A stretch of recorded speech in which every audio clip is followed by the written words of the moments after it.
I'm going out on a limb here, but this may be the best little project you find all summer. I definitely want to hear your comments down below. We are going to be making this kind of faux handmade paper as well as this little journal. So if you want to learn how, stay tuned. I am Ingrid Carlsen, and I am so very happy that you are here with me today. And if you're not already subscribed, go ahead and do so now. And don't forget to click on that bell so that you can get notified anytime a new video comes up.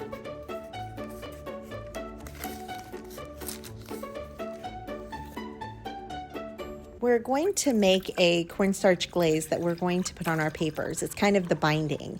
We're going to start off with 2 cups of cold water and a heaping tablespoon of cornstarch. You're going to want to mix that until it is pretty much dissolved. And then we are going to stick it on the burner and warm it up. Once you see little tiny bubbles forming, so it's about to start kind of boiling over or boiling, then we are going to add in our coffee mixture. How much you want to add depends totally on you. I added about half of a tablespoon, and I love the end product. It gave me kind of a parchment color paper. If you want something a little darker, then maybe experiment with adding a little bit more coffee.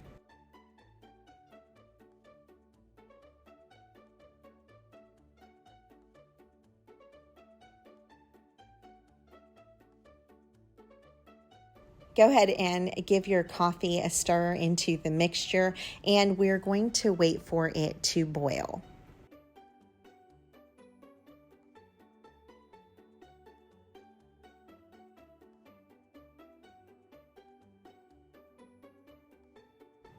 You can see here that it is starting to boil and it's got small bubbles. We actually want to get bigger bubbles. You can see here the mixture is still pretty runny, and so we're wanting it to thicken up a little bit. So this is about 10 minutes in. You can see that the bubbles definitely grew a little bit, and they're going to see that the mixture is a little bit thicker. As the mixture cools off, you can see it starts getting a little thicker.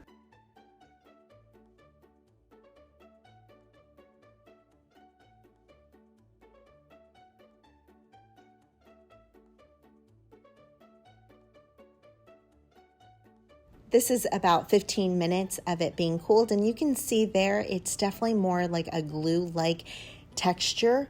And you're going to see here as I put it on my spoon, it coats the spoon and it's definitely thicker. This is what we're looking for. I'm going to go ahead and transfer it onto a plastic like Tupperware like container, and I'm going to let it sit and completely cool off. You can see here this is what it looks like immediately after pouring, and you're going to see that it definitely thickens up some more as we let it sit.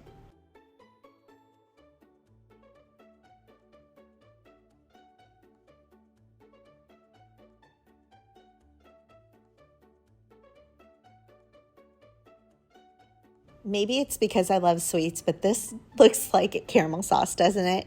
I don't imagine it tastes any good, so do not try that. But you can see here for demonstration purposes the thickness that we're looking for. While my mixture is cooling off, I'm going to take a quick trip over to Dollar Tree. I'm going to stop off at the front of my store, which has like all the planting materials. We are going to grab these little packets, and I believe they're 4 for $1.25. And so I'm going to grab these 4. I'm also going to go down the aisle just a little to the party planting supplies and get some white napkins. Sometimes new projects can be a little intimidating, and I definitely felt this with this project. I wasn't sure what was going to happen, and I rolled the cameras just to see you could play with me and we would find out together. And I'm so glad that I did it and that I didn't listen to the fear inside of my head that told me not to, and what if it doesn't turn out, and what if you don't do it right, and what if your mixture is wrong, because there is no wrong in art. As I've never seen these seeds before in my life. I had no idea what I was in store for. And you're going to see here, they are definitely different sizes. And some of them don't even have a lot of seeds in the packages. So you might want to pick up more than I did.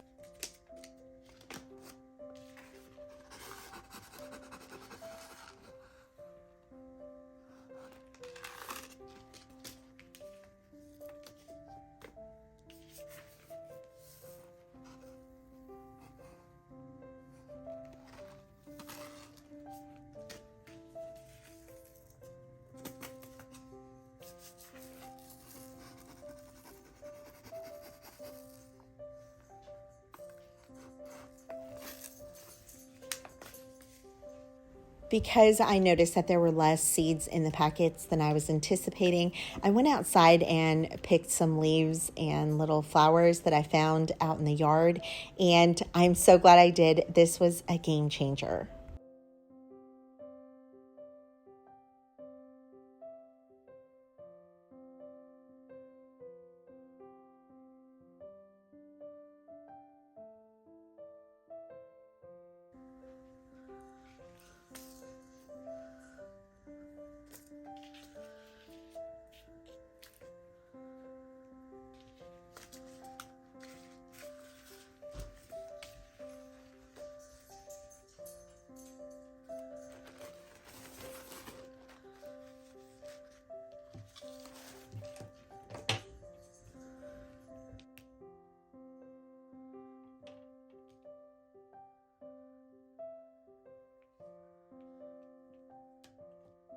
Using my Dollar Tree cutting mats, I'm using a big brush, and I believe this one I got at Hobby Lobby. I believe it's the brand Master's Touch. I'm laying down some of my mixture on top, and I'm going to add the napkin on top of it.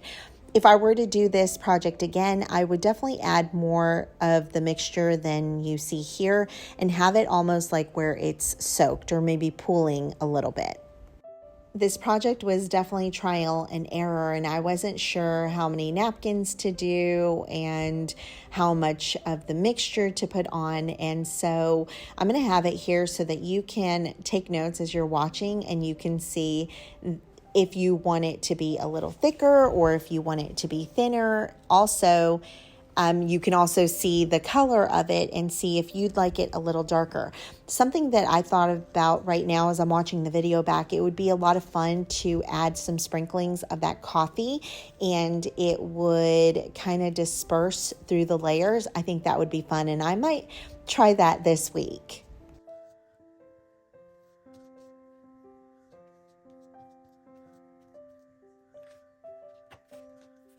This was the scariest part of the whole process, was when I was starting to add the leaves, because I wasn't sure what was going to happen. I've never done anything like this before, so I had no idea. The leaves turned out great. These little flowers, they looked like they were soft, but they weren't. They were kind of hard, like almost beads. And so those didn't give a great result because they poked through the napkin too much. They had a little bit too much texture. So I would say if you found something that was more flat, it would work better. Because I've already gone through the process and I already have seen the end result, I can tell you that the next time that I do this, I wouldn't layer so many napkins on top of each other. I probably would have stopped right here. Another tip that I want to give you is make sure you're saturating the paper. It might seem like too much, but I would definitely make it more wet. You're going to see later on in the video when I do the reveal that some of the layers start separating from themselves. So make sure that you're putting plenty of the glaze down on your napkins.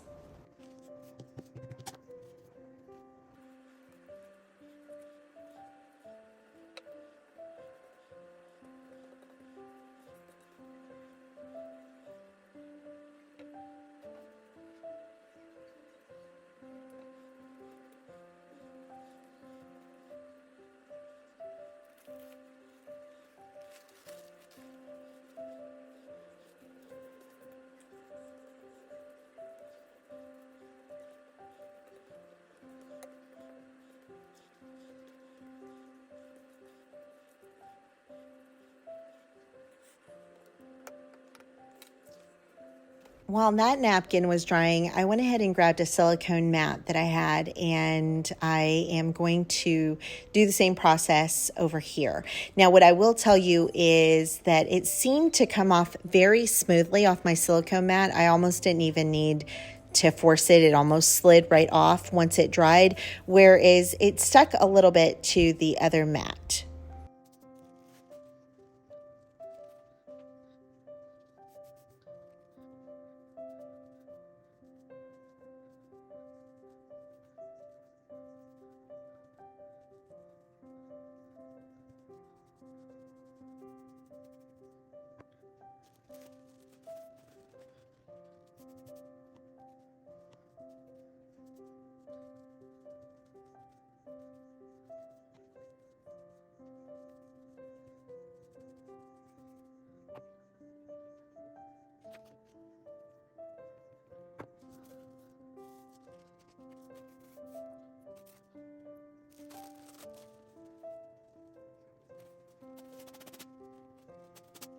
I also stopped being so calculating and just started playing. And I'm going to tell you there's a huge difference between starting a project where you're hesitant, you're unsure, you're like almost robotic about things and trying to make sure you have the perfect amount of papers, the perfect amount of glue, and honestly, just play, just experiment, because that is where the fun comes in.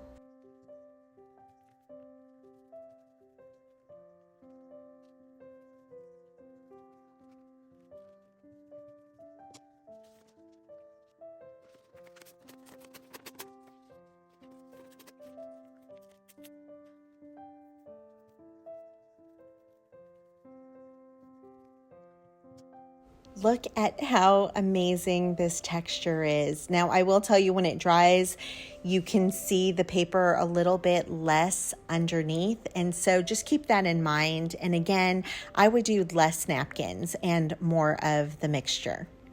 I went ahead and took the papers outside in the sun to dry off. And by this point of filming, I had already seen a little bit of the drying. And so it gave me courage to go and do more pieces.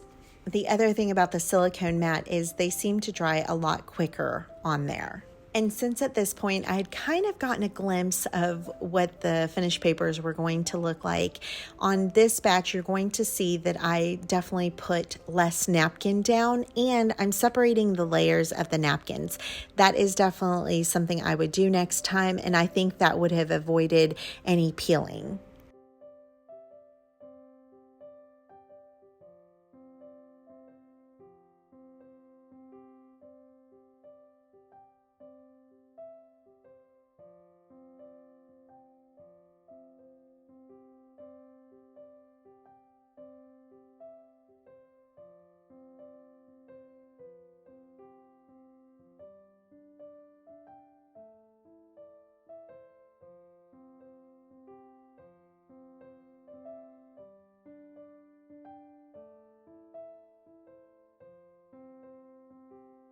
This paper that you see me doing here is completely unrecognizable at the end. I'm not sure if it's because it was double-sided and it just bled through from both sides or what, but it definitely is not, you cannot see the florals at all, and the whole thing went almost all pink, which is a great reminder that when you're working with inks and with liquids, you never know what you're going to get.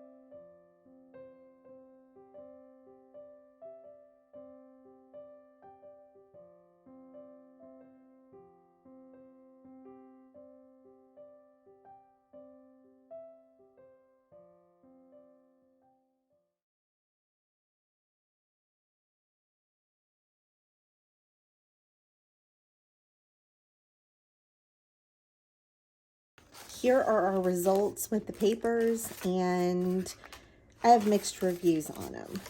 So all of these pulled off really easily off of the silicone mat. Off of this one, I wanted to show you because it's a little ASMR too. But the bottom piece did not, it doesn't really have, oh, and I can't even see the flowers. So, okay. So here we go. I'll be quiet.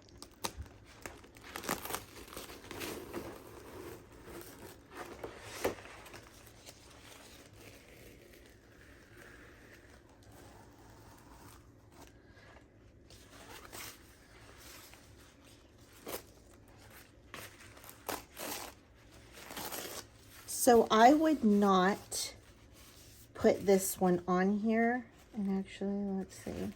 I must not have put enough glue on it. So, let's see. I think I would leave this and maybe I'll add another layer of glue. to it, or not glue, but my solution. Or maybe I could leave it like this. So this feels almost like leather. Like, I don't know if you can see the texture, but it's definitely not necessarily like paper. I would even use this, like where I would use deli paper. It is still that napkin, but it's like stronger. As far as the parchment paper goes, it didn't do much, and you can see some like little, like the droplets of the solution. It made it a little crinklier, maybe, I would say. This one came out fabulous. This is the one with just the napkins and then some seeds inside, which you can definitely see. I don't know how much it's pulling on camera, but again, it's more like what I imagine like the olden paper to be, the papyrus. Like it's almost like a leather-like. And the bottom piece that was stuck down to the mat is definitely more of like a hide almost. I don't know if you can see the difference. So it might need, if you wanted it to be this on both sides, you're going to want to put more solution down.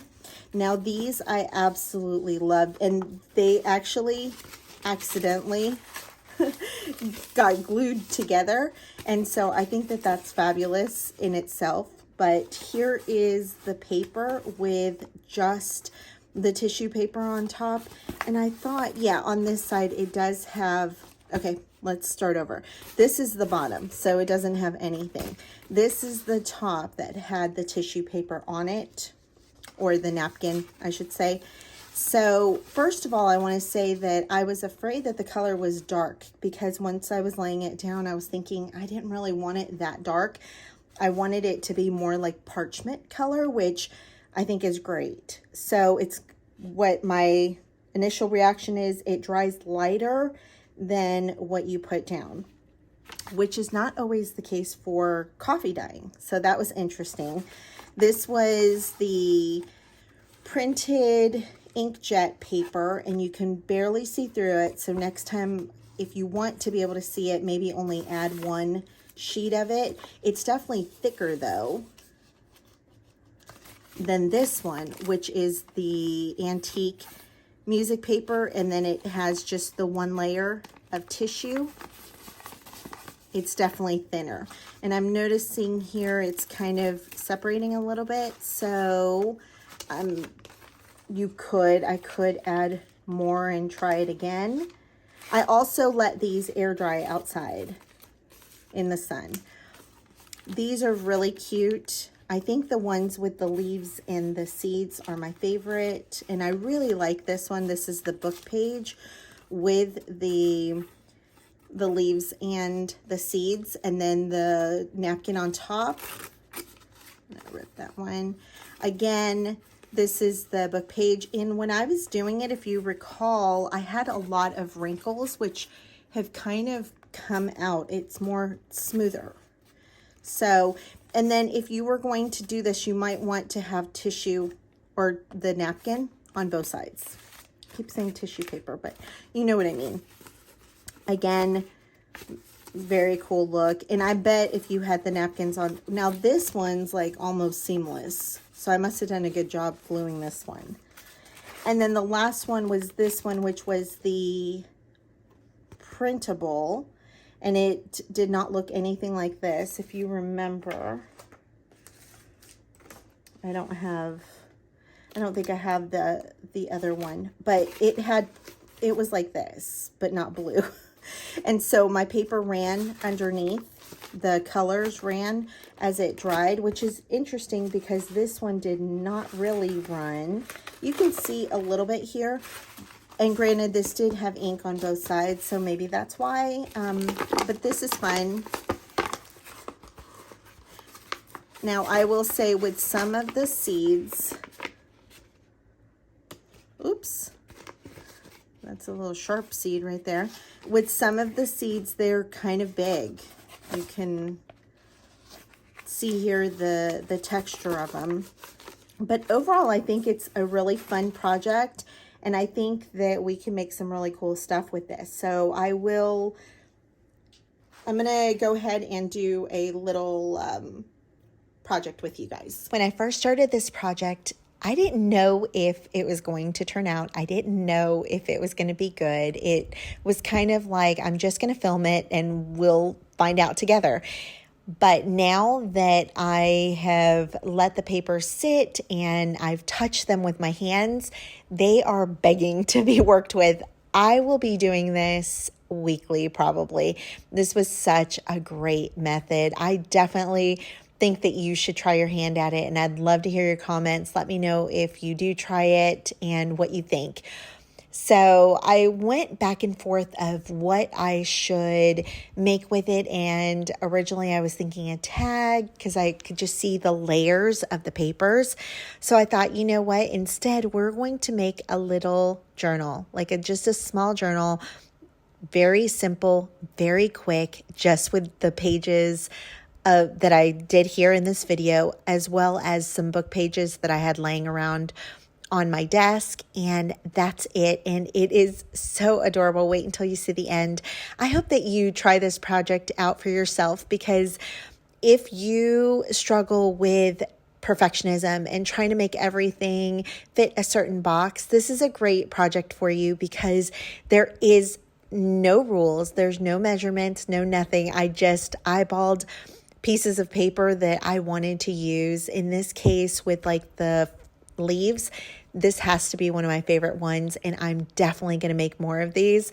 I just wanted to make sure that I cut it to be able to fit the booklet, and this is going to be my cover because, yeah, it has to be. It's so pretty.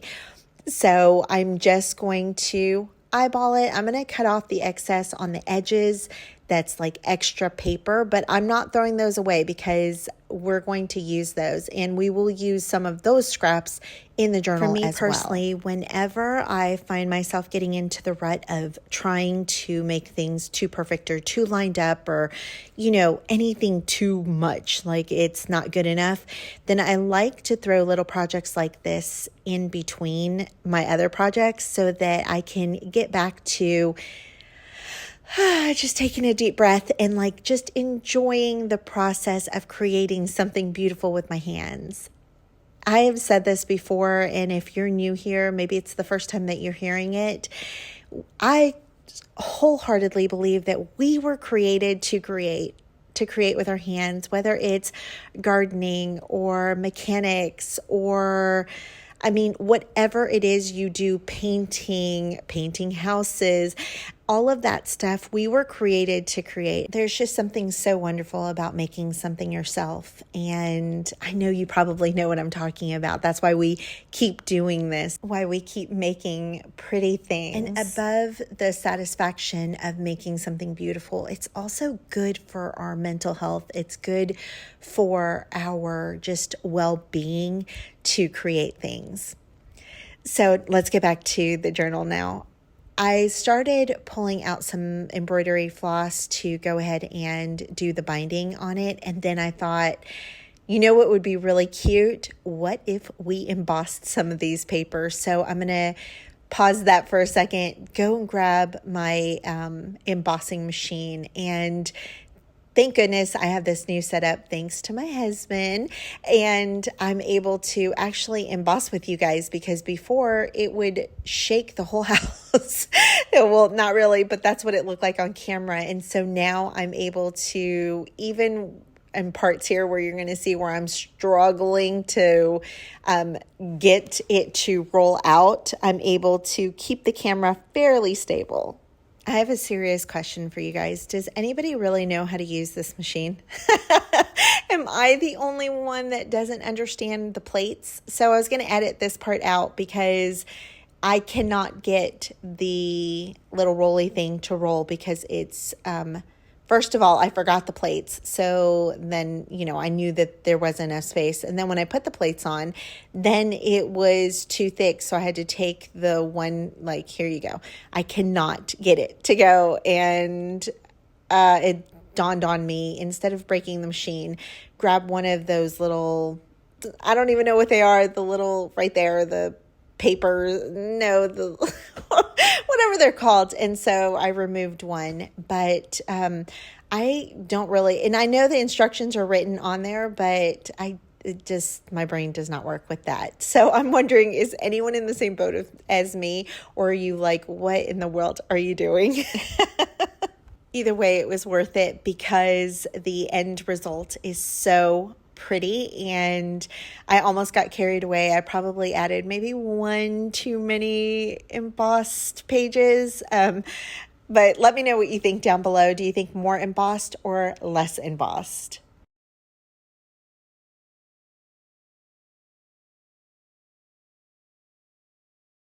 So far, our little booklet only has the pages that we've worked on today, but I thought it could use just a couple more, so that's where I'm going to grab some just book pages. I think I used a book page as well as a dictionary page, and then I think I add a scrap as well.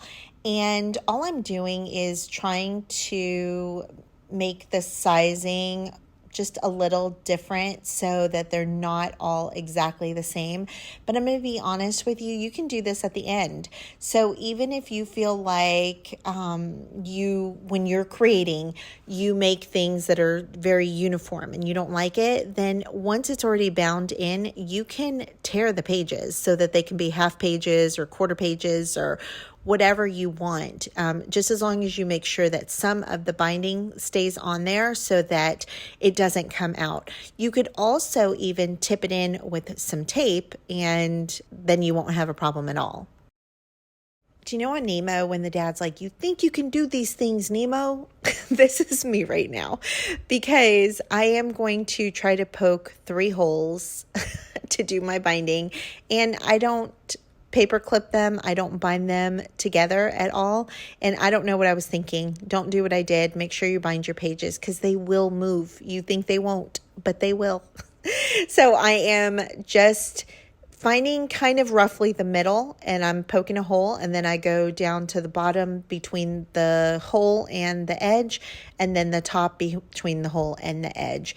And it's that simple. It's just going to be a simple pamphlet stitch. I'm going to start with there's the binder clip.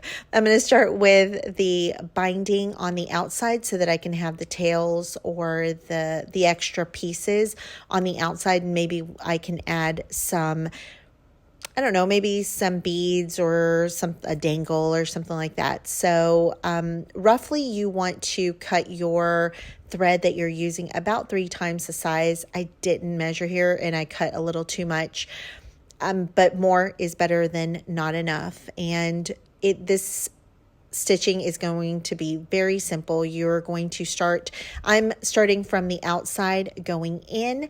I'm going to go from the inside now. So and I'm going to make sure that there's a thread on the outside that I'm holding it with my hand so that I have a good tail. Then I'm going to go from the inside out on the top hole, go all the way down to the bottom hole, go on the inside, then go back through the middle where we began, and then tie it off.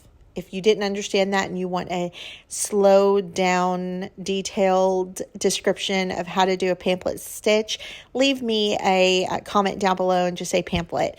And did I say pamphlet or pamphlet? Whatever it is, hopefully you know. Just leave it down below and I can do another video that is more detailed. Here's a friendly reminder that when you are done with your needle, go ahead and put it back where it belongs, or else you might not find it. I'm still looking for stamps that I used last week. that I cannot find. So no trash is going out of my room until I have scoured every little scrap piece of paper to make sure it's not stuck on there. So I'm so sad. It's actually one of my favorite stamps. It's from Dollar Tree, and it's the alpha stamp, or the numbers. But hopefully I can find it. I'll keep you guys posted. One thing that you have to know about me is that I love bows. I love bows in hair. I love bows on clothes. I love bows. And so what I'm going to do here is, since I have such long tails, I'm going to do multiple bows on the edge. So I'm just tying it like you would your shoelaces, and I'm going to do a bow, and then with the leftover I do another bow, and I think it looks so cute. So now we are completely done with our little journal, but I'm going to go ahead and decorate the first page, which is one of the scraps. I'm going to take one of the photos from my Patreon freebies and cut them out. I haven't used this one yet. It's like these girls, and they're kind of, looks like maybe they're doing like a dance. Like, what do you call that, with like the Rockettes? And I end up not doing very much with this page because I think that the picture speaks for itself. I did originally cut some pieces out from stamping that I ended up not using, except for one of them that I use. And it's funny because it was stamped out a date, and I think it says like 2016, but I cut off the 2016, so then it's just the date. And then I'm going to add some stitching on the side and just finish it up. So when you see the finished page, I think it came out really pretty. I think that it's simple and elegant, and I just want to remind you that a beautiful page does not have to take you a long time. It doesn't need to have all of the things. It can be simple and beautiful. And speaking of beautiful, has someone told you today how very beautiful you are? You are. You are very loved. I'm going to go ahead and leave you guys so that you can finish watching the process video, as well as a flip through at the end. And again, thank you so much for being here with me today. I hope that you found some inspiration. I hope that you learned something that maybe you hadn't heard about before. And I will see you soon. Love you. Bye.